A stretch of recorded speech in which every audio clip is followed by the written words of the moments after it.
Okay, welcome back to another video. I want to start the video with saying, okay, this video is gonna be for you all, make me like, subscribe on support God. Yeah, I want to help others find God, and like and subscribe helps others find my video. And if others find my video, it might change their life, may help others believe. And if you're a good Christian, you would like and subscribe. My content's not bad, and it just talks about Christ, which is something that a good Christian should really support. I want to start with saying what is it that this is gonna be talking about the title who you really are. You might think of us as weak or someone useless, someone who's dumb, someone stupid, someone who can't do anything. Then God says we're beautifully made, and He says, I know the plans I have for you. Lord, plans for you not to harm you, plans to give you hope in the future. I don't know if you want to talk about that passage. I read the full chapter 1, so as a passage you hear lots. He was talking to these people who basically, I think lots of these, prophets were killed and persecuted, and he's trying to tell them, dude, that he knows his plans for you, and he knows them. Plans that won't fail. Plans to prosper you and not harm you. Plans to give you a hope in the future. God has plans for you, so you're definitely not useless. Now let's get into this video. I didn't have that written down on my notes, but I did. I wanted to start with some Bible because I wanted to show that I'm preaching out of the Bible, and I had basically lots of paragraphs without, and it doesn't have any verses. So I wanted to start with the Bible. Yeah, you may think you really can't do anything. You might think you have nothing that can compare to what others have, what others have been doing. You may see like a preacher or someone else in the church, and you may think that you can't do anything compared to them. What you can do is nothing for God. Nothing that compares to what others do. I thought the same thing before. I thought I could do nothing. I wanted to do something, God, but I didn't know what to do. And look what I'm doing now. I'm making these videos, and it's one thing I'm doing for God, and I hope to do more in the future than just this. And God has made it way simpler than I expected it to be. Okay, so God helped me realize what I had. I was looking at what I didn't have. I thought I had nothing I could do to work for God. I was looking at what I didn't have. I saw what others have and saw what I didn't have. I thought of what I didn't have. And that just brought my confidence down. I saw others, and I saw, I don't have that kind of confidence. I don't have that kind of strength. I don't have that kind of knowledge of God's word. I don't know what to say. I don't know what to do. But all I saw was what I didn't have. And I thought that I was useless. But as 1 Corinthians 1:27, God chose me. 1 Corinthians 1:27 says God chose the weak. God chose the foolish, wise and weak, but God chose the foolish things of the world to shame the wise. God chose the weak things of the world to shame the strong. God chose us. God didn't choose the greatest people, because He knew the greatest people wouldn't do it right. They would think they're too great for it, or something like that. The greatest people aren't that great. When you look at, God knew who was perfect for the job. That's why God chose you. He knew you're perfect. He knows you're perfect for the job.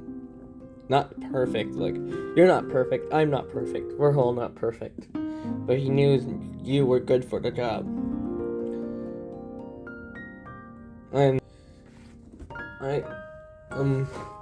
God chose me, though most people would have seen what I didn't have. God saw what I could have. He knew it. I couldn't speak to anyone about Christ because I was too I was a quiet person my whole life. I was quiet, never spoke to anyone, barely spoke. I probably spoke 2 words to people other than my family for most of my life. And God changed my life. Now I want to speak to others about Christ. I'm still have the fear of speaking in public, but God changed my life. God saw,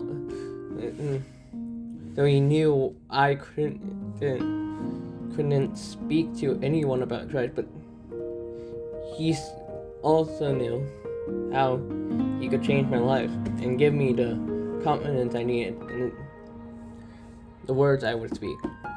He saw that I had knowledge of the Bible. I read the Bible, but been reading the Bible most of my life. Ever since I was 6, I've been reading the Bible. He saw I had knowledge of the Bible and I could use it.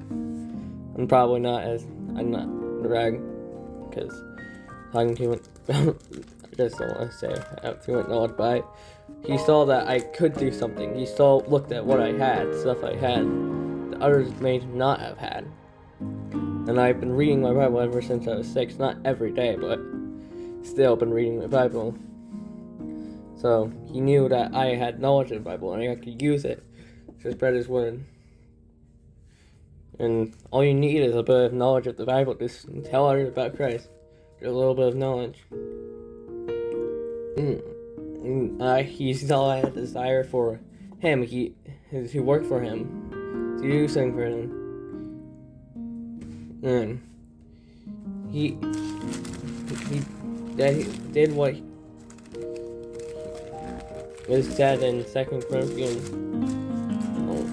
I don't know. 2 Corinthians 9:8. Did I really put 9:8?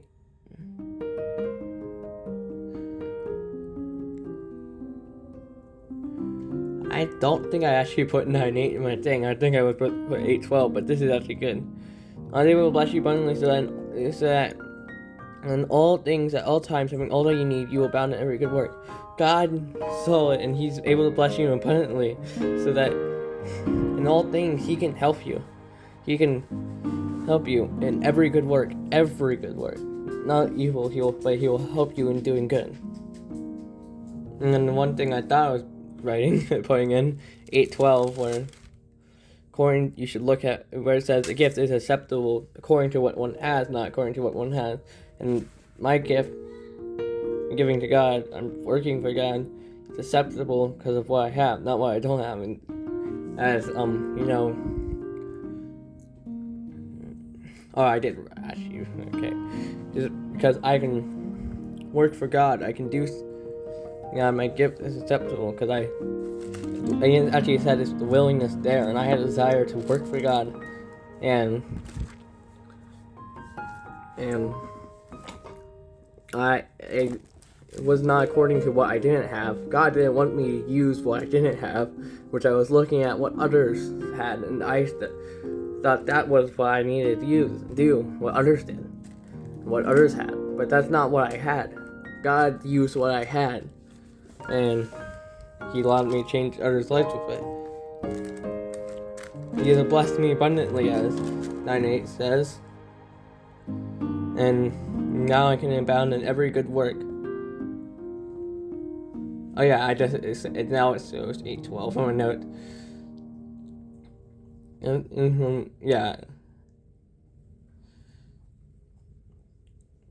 If you look at what you have, you will see how blessed you are, how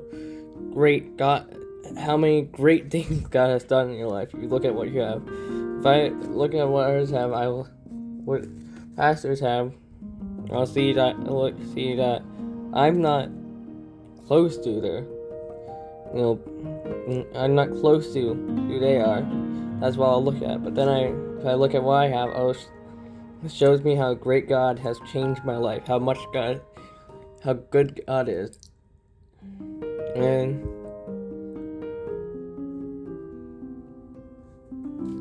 God will supply what is lacking.